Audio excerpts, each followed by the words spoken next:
Chaitanya, Jaya Nityananda,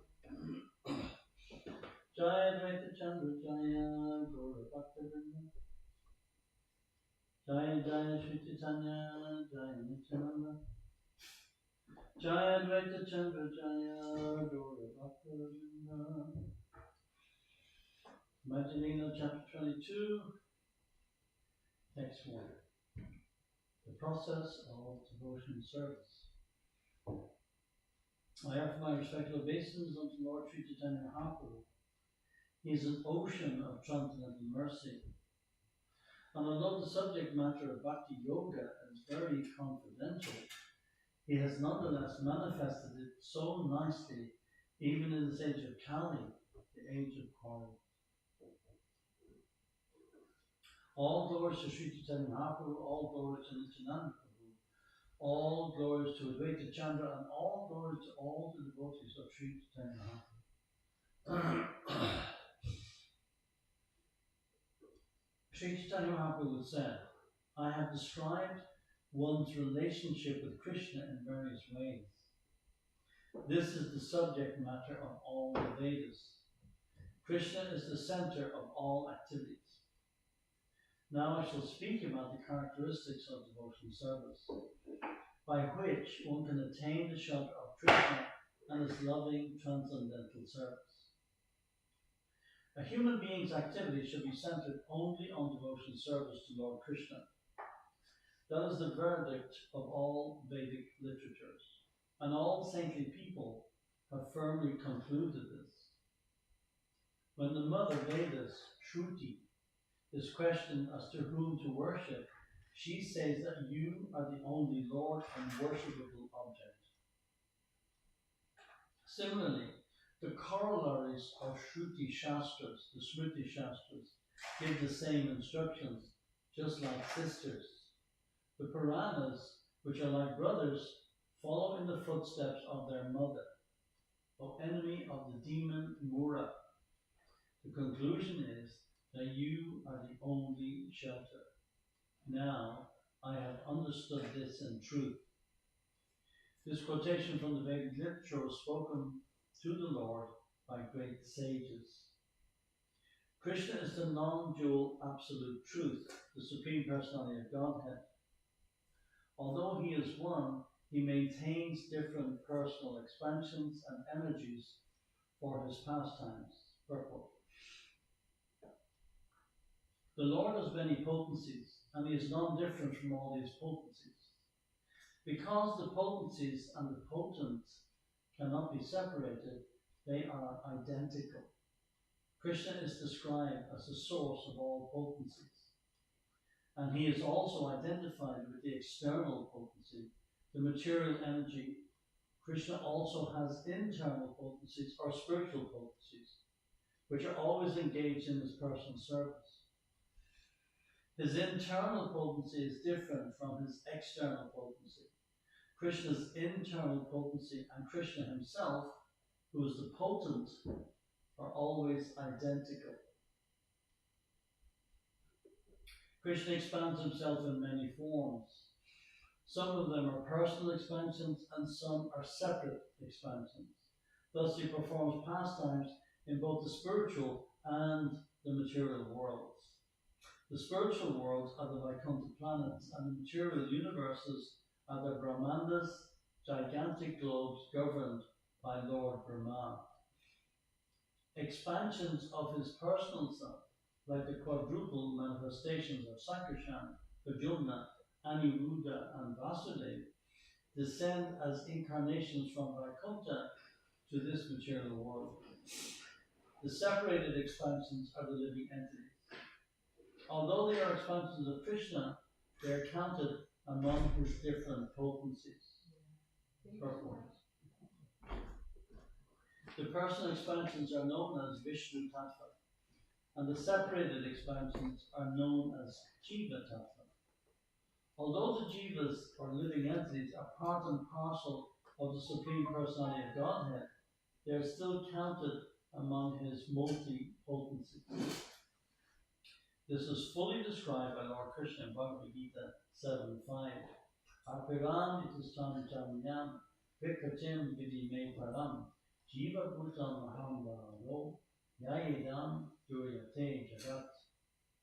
Besides this inferior nature, O mighty armed Arjuna, there is another superior nature of mind, which comprises the living entities who are exploiting the resources of this material inferior nature.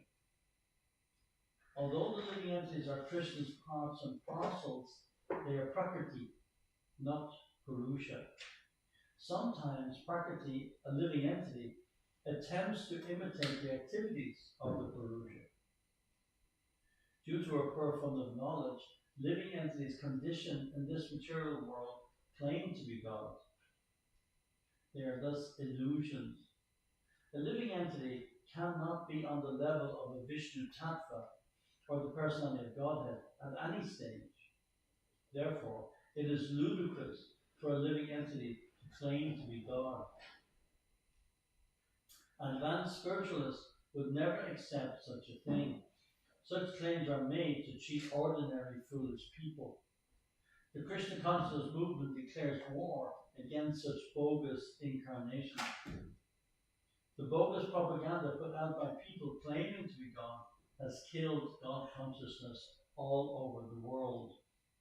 Members of the Krishna consciousness movement must be very alert to defy these rascals who are presently misleading the whole world.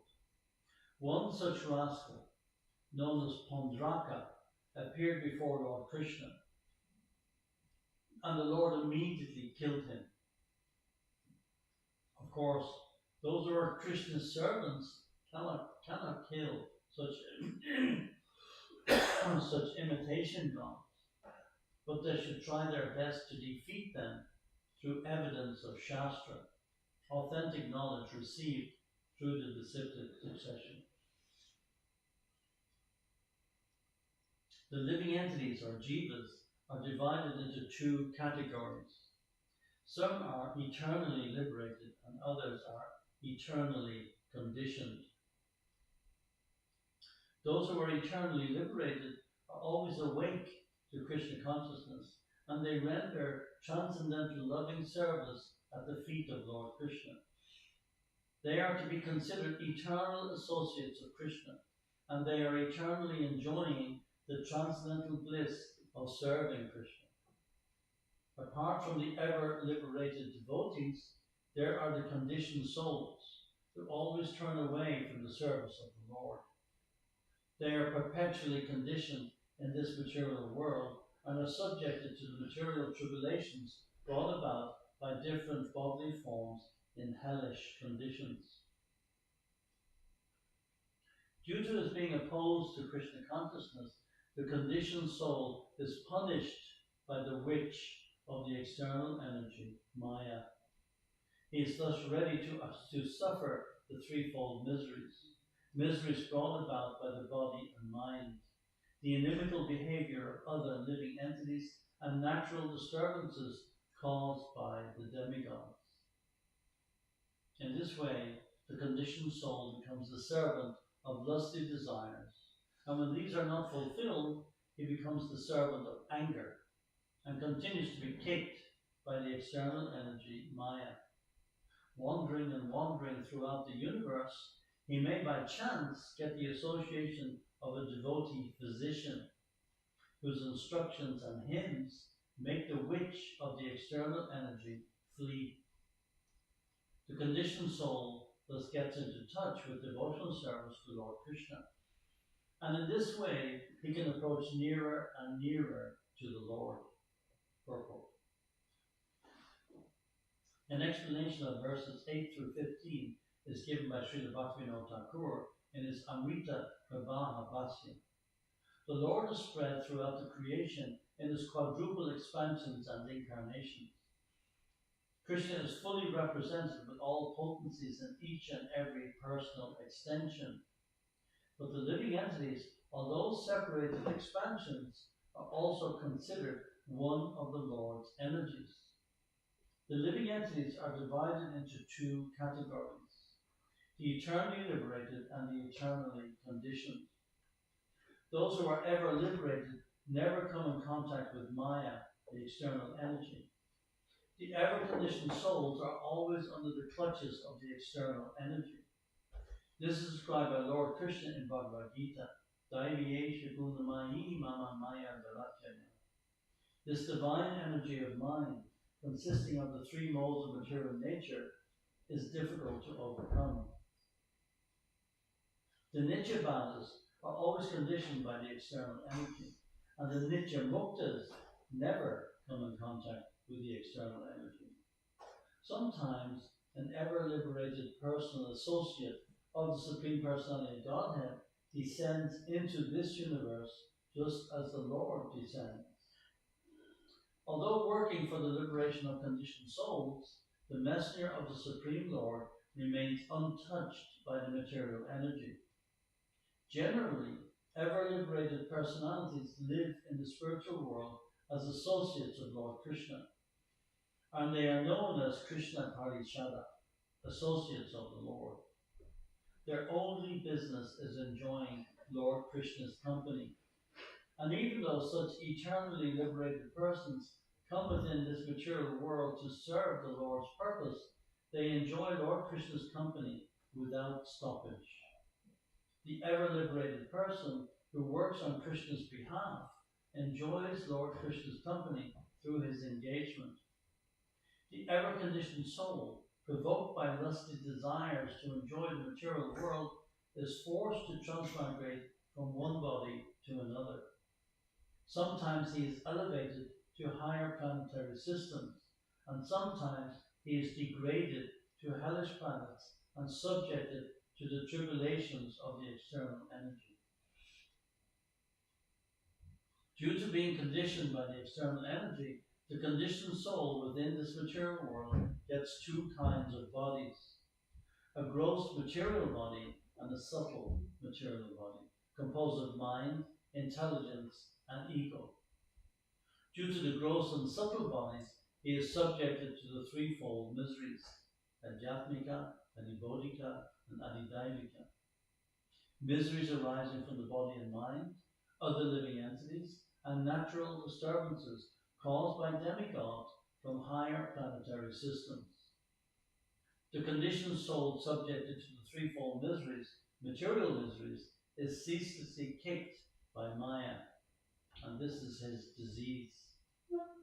If by chance he meets a saintly person who works on Krishna's behalf to deliver conditioned souls, and if he agrees to abide by his order, he can gradually approach the Supreme Personality of Godhead, Krishna. O my Lord, there is no limit to the unwanted orders of lusty desire.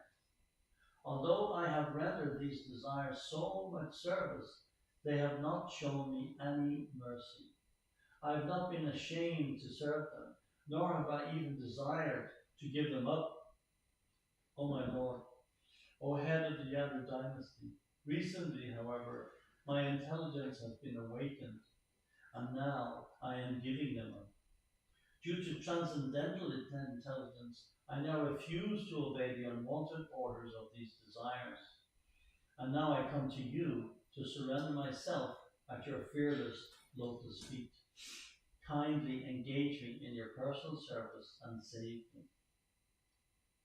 This verse is also quoted in the Bhakti Rasamrita Sindhu. When we chant Hare Krishna Mahamantra, we are saying, Hare, O energy of the Lord, O my Lord Krishna. In this way, we are simply addressing the Lord and the spiritual potency represented as Radha Krishna, Sita Ram, or Lakshmi Narayan. The devotee always prays to the Lord and his internal energy consort so that he may engage in their transcendental loving service. When the conditioned soul attains his real spiritual energy and fully surrenders unto the Lord's lotus feet, he tries to engage in the Lord's service. This is the real constitutional position of the living entity. Devotional service to Krishna is the chief function of the living entity. There are different methods for the liberation of the conditioned soul: karma, jnana, yoga, and bhakti. but all are dependent on bhakti. Without devotional service, all other methods for spiritual self-realization are weak and insignificant. Unless one comes to the devotional service of Lord Krishna, Jnana and yoga cannot give the desired results. Purport. In the Vedic scriptures, stress is sometimes given to fruitive activity, speculative knowledge, and the mystic yoga system. Although people are inclined to practice these processes, they cannot attain the desired results without being touched by Krishna Bhakti, devotional service. In other words, the real desired result is to invoke dormant love for Krishna. So Srimad Bhagavatam first canto states, Savaipam Samparo Dharmo Yato Bhakti Adokshite Ahitaki Yakatiyata Yayatma Suprasidati. The supreme occupation or dharma for all humanity is that by which men can attain to loving devotional service unto the transcendent Lord. Such devotional service must be unmotivated and uninterrupted to completely satisfy the self. Karma, jnana, and yoga cannot actually awaken love of Godhead. One has to take to the Lord's devotional service, and the more one is inclined to devotional service, the more he loses interest in other so-called achievements. Dhruva Maharaj went to practice mystic yoga to see the Lord personally face to face. But when he developed an interest in devotional service, he saw that he was not being benefited by karma, jnana, and yoga. When pure knowledge is beyond all material affinity, but is not dedicated to the Supreme Personality of Godhead, Krishna, it does not appear very beautiful. Although it is knowledge without a material tinge, what then is the use of fruitive activities, which are naturally painful from the beginning and transient by nature, if they are not utilized for the devotional service of the Lord? How can they be very attractive? Purport. This is a quotation from Srimad Bhagavatam, first canto. Even after writing many Vedic literatures, Vyasadeva felt morose. Therefore, his spiritual master, Narada, told him that he could be happy by writing about the activities of the Supreme Personality of Godhead. Up to that time, Srila Vyasadeva had written the Karmakanda and Jnanakanda sections of the Vedas, but he had not written about the Upashanakanda or Bhakti. Thus, his spiritual master, Narada, chastised him and advised him to write about the activities of the Supreme Personality of Godhead. Therefore, Vyasadeva began writing Srimad Bhagavatam. Those who perform severe austerities and penances, those who give away all their possessions out of charity, those who are very famous for their auspicious activity, those who are engaged in meditation and mental speculation, and even those who are very expert in reciting the Vedic mantras, are not able to obtain any auspicious results, although they are engaged in auspicious activities, if they do not dedicate their activities to the service of the Supreme Personality of Godhead. I therefore repeatedly offer my respectful obeisances unto the Supreme Personality of Godhead, whose glories are always auspicious. Purport. This is also a quotation from Srimad Bhagavatam, second canto. Speculative knowledge alone, without devotional service, is not able to give liberation. On the other hand, even without knowledge, one can obtain liberation if one engages in the Lord's devotional service. Purport. One cannot attain liberation simply by speculative knowledge. Even though one may be able to distinguish between Brahman and matter, one's liberation will be hampered if one is misled into thinking that the living entity is as good as the Supreme Personality of Godhead. Indeed, one falls down again onto the material platform because considering oneself the Supreme Person, the supreme absolute truth, is offensive. When such a person comes in contact with a pure devotee, he can actually become liberated from material bondage and engage in the Lord's service.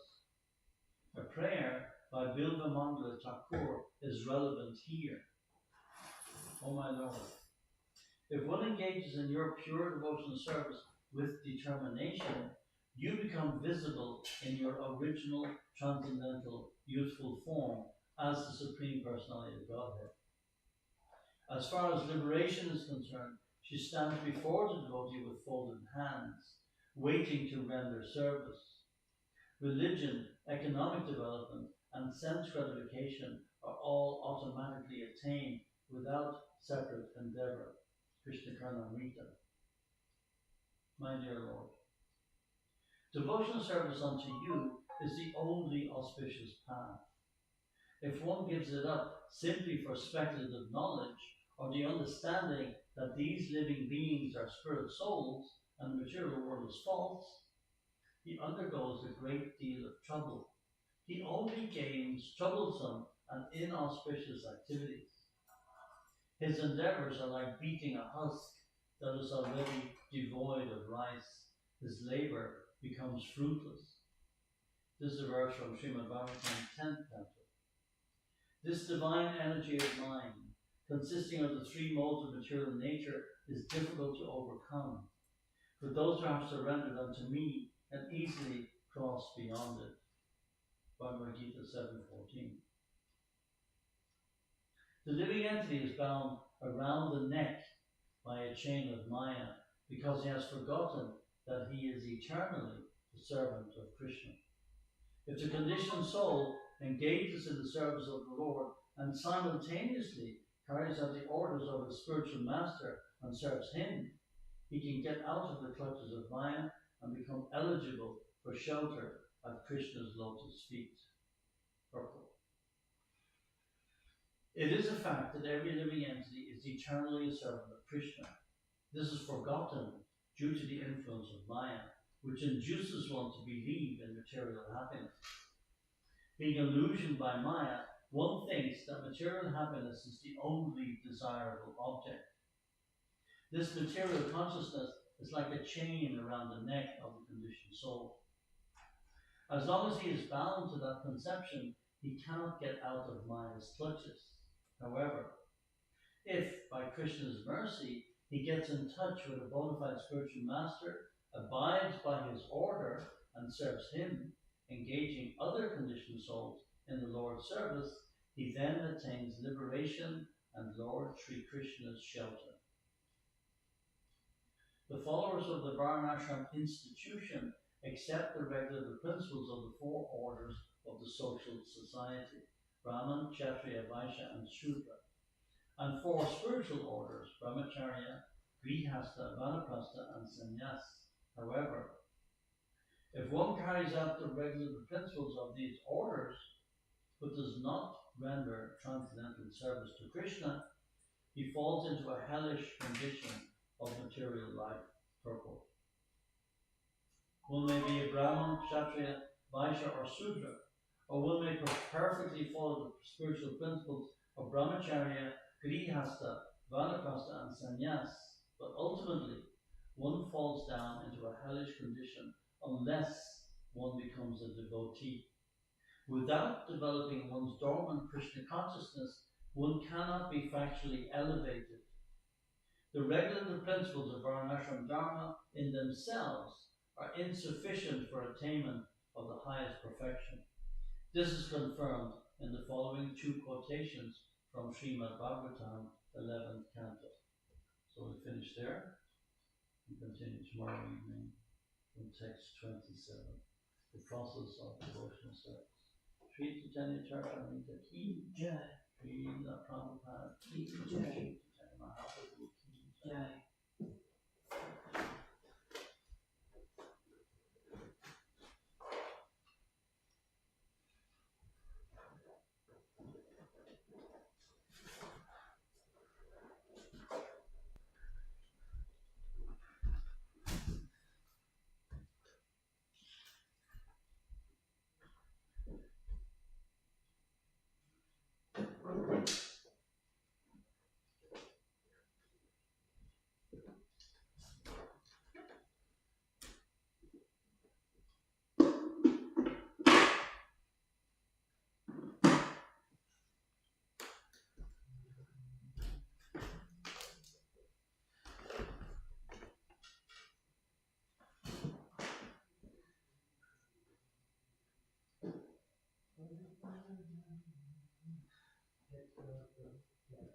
The wet veg.